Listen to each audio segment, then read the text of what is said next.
Roosevelt y el New Deal.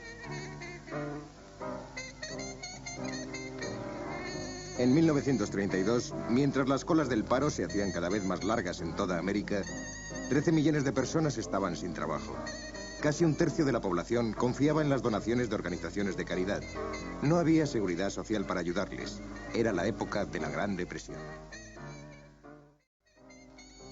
Los desalojos se convirtieron en una imagen común, ya que la gente no podía permitirse por más tiempo seguir con los pagos de su mobiliario y sus viviendas. El presidente republicano, Herbert Hoover, creía profundamente en el esfuerzo personal y no en la ayuda del gobierno. Pensaba que la seguridad social contribuía a la pereza. Sus esfuerzos para detener el alza del desempleo fueron pocos y llegaron demasiado tarde. En ese momento los pobres tenían que vivir en ciudades de chabolas, a las que amargamente llamaban Hoovervilles o Villas Hoover. Entró en la política como senador por el Partido Demócrata y más tarde fue el ayudante más joven hasta entonces del ministro de Marina. Luego, en 1921, apareció la tragedia. Roosevelt tuvo un ataque de polio. Nunca más volvería a caminar sin apoyo. Su carrera política parecía llegar a su fin. Animado por su esposa, algunos amigos íntimos y sus propias ambiciones, Roosevelt se convirtió en gobernador de Nueva York en 1928.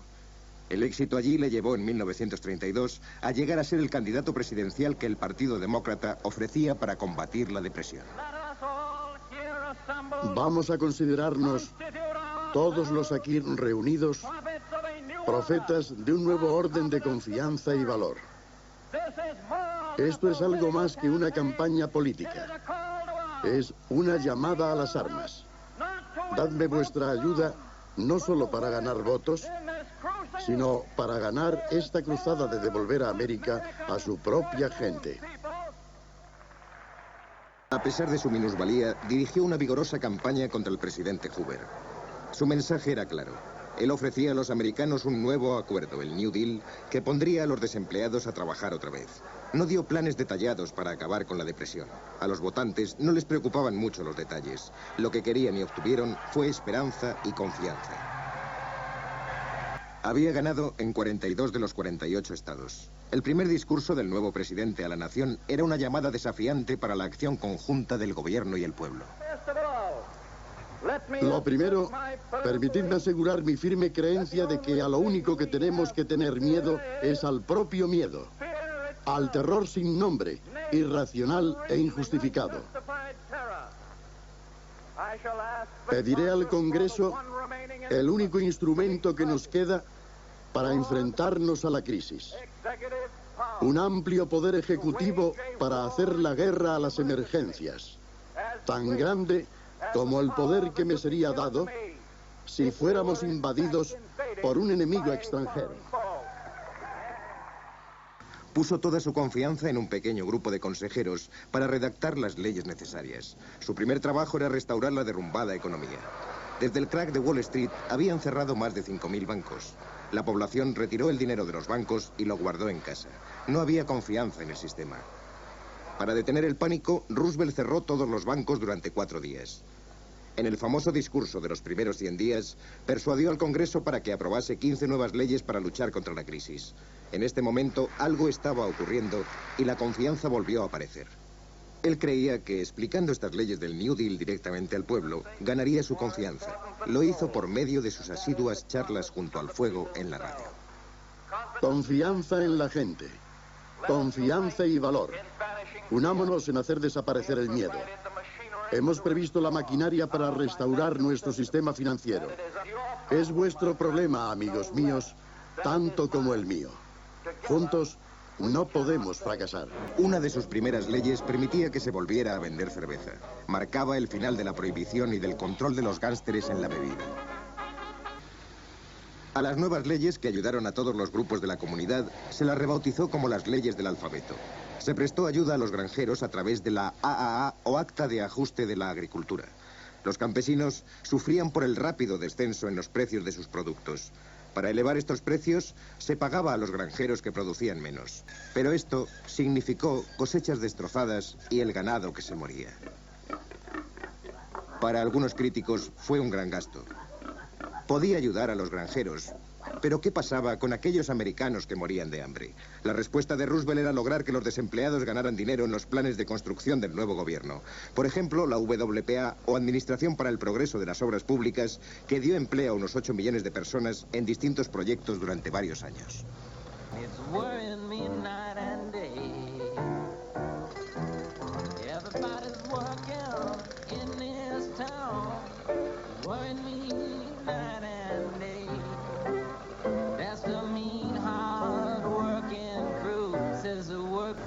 Para hacer que los jóvenes salieran de las autodestructivas colas del paro, se crearon los CCC, o Cuerpos de Conservación Civil. Limpiaron miles de acres de terreno y plantaron millones de árboles para evitar la erosión de las tierras. En algunas partes de América, las fuertes lluvias ocasionaban inundaciones que arrastraban consigo la tierra y destruían la forma de vida de los granjeros locales. El Valle de Tennessee fue un ejemplo particularmente difícil y una de las más importantes leyes alfabéticas, la TVA, o Autoridad del Valle del Tennessee. Este vasto proyecto del gobierno construyó una serie de presas que controlaban las inundaciones y proveían al valle con electricidad barata por primera vez. Esto enfureció a las empresas privadas, que se mantuvieron alejadas del proyecto. El águila azul era el símbolo de la NRA, Administración de Recuperación Nacional, que fue una de las leyes más populares del New Deal y consiguió mucha publicidad porque animó a las empresas a aumentar los sueldos de los peor pagados, mejorar las condiciones de trabajo y otorgó la muy esperada legalización de los sindicatos. Se organizaron grandes desfiles que mostraban el creciente optimismo del pueblo y la sensación de un propósito conseguido. Para millones de americanos en todo el país, parecía que los tiempos más felices habían vuelto de verdad. Es bueno estar aquí en este campo de los CCC de Virginia. Ojalá pudiera dejar la Casa Blanca un par de meses y venirme aquí para vivir con ellos, porque sé que me inundaría de salud, igual que ellos lo han hecho. La única diferencia es que ellos han engordado unas 12 libras por cabeza desde que llegaron aquí, y yo estoy tratando de perder 12 libras. Muchos americanos pensaban que tener a Roosevelt en la Casa Blanca sería bueno para ellos.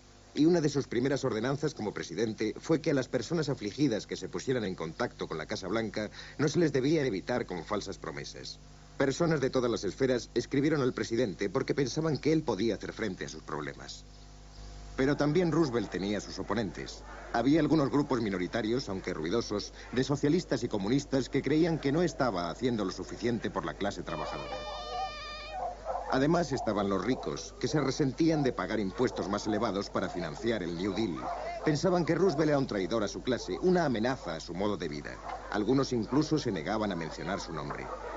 Roosevelt hizo frente a esta oposición.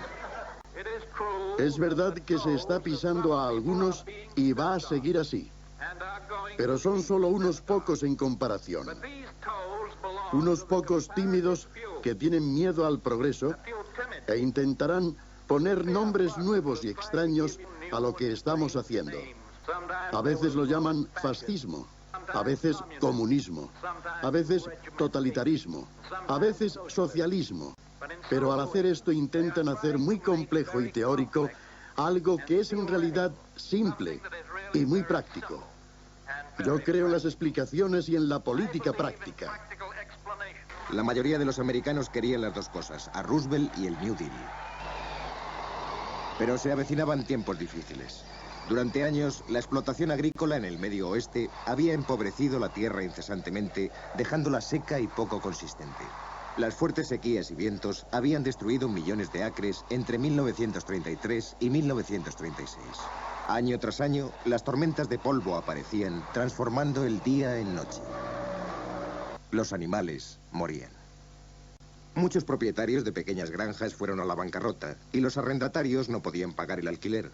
Hubo poca ayuda inmediata que el gobierno pudiera ofrecerles. Así empezó una inmigración en masa desde estas tierras. Miles, atraídos por las historias del oeste de oro, reunieron las pocas pertenencias que les quedaban en carretas desvencijadas y emprendieron el camino hacia California. Pero no hubo una bienvenida para ellos en la rica y fértil campiña californiana. Los que habían sido alguna vez propietarios de tierra eran ahora afortunados al ganar unos pocos dólares en los campos y huertos de este estado. A no muchas millas de distancia, la industria cinematográfica de Hollywood fue uno de los éxitos más brillantes de los años 30. Las estrellas continuaron brillando para aquellos fans que las admiraban. Era en su mayoría un mundo de cuento de hadas, fascinante y superficial, ofreciendo la clase de entretenimiento que ayudaba a muchos americanos a olvidar sus problemas. Pero en el mundo real, la vida de los refugiados en los campos de trabajo de California distaba mucho de ser lo que se veía en las películas. Al otro lado del país, en Washington, se formó la oposición al New Deal. El Tribunal Supremo, el más alto cuerpo legal de los Estados Unidos, había declarado muchas de las leyes de Roosevelt como inconstitucionales. Parecía que el New Deal estaba en peligro. La mayoría de los jueces eran ancianos y se oponían políticamente a Roosevelt. Cuando se propuso aumentar el número de estos, se le acusó de intentar llenar el tribunal con sus simpatizantes y sufrió una grave derrota en el Congreso. La mayor parte de los americanos creían que el tribunal estaba por encima de la política y fuera del poder del presidente. También había problemas en el frente industrial. A pesar de los esfuerzos del New Deal, algunas grandes industrias se negaban a reconocer a los sindicatos. Así, en 1936 y 37, una ola de huelgas de brazos caídos barrió el país. Trabajadores de todo tipo se negaron a dejar sus lugares de trabajo como protesta. Por todas las áreas industriales de América, especialmente en los sectores del acero, del automóvil y del caucho, los piquetes de huelguistas continuaron. Algunas empresas utilizaron cuadrillas privadas de personal especializado en romper las líneas de los piquetes en las huelgas. Para muchos empresarios, en 1937, todos los miembros de los sindicatos eran comunistas peligrosos y merecían que se les tratase como a tales. Pero gradualmente los sindicatos consiguieron obtener el derecho a ser reconocidos, aunque muchos, asustados por las huelgas, no invirtieron su dinero en la industria y el desempleo se elevó de nuevo en 1938. Una vez más aparecieron las colas del paro. Pero al menos ahora el gobierno estaba listo para representar su papel. Los desempleados no tendrían que pasar más tiempo rebuscando en los cubos de la basura para mantenerse vivos. La seguridad social y las pensiones para la tercera edad se habían establecido. A finales de los años 30, el New Deal había empezado a transformar el país. Las empresas del gobierno construyeron carreteras, casas, colegios, hospitales y edificios públicos de todo tipo. Las nuevas presas y otros proyectos no solo dieron trabajo y electricidad a muchas partes del país, sino que hicieron que millones de acres fueran fértiles otra vez. Ahora había menos granjeros, pero tenían el apoyo de los precios garantizados para sus cosechas. El New Deal había aumentado el poder adquisitivo de mucha gente, aunque al ponerlo en práctica había ofendido a muchos grupos, los grandes negocios, el Tribunal Supremo, como él mismo dijo con su gesto de costumbre: todos están contra mí, excepto el electorado. Ellos habían visto América atravesando una época muy oscura.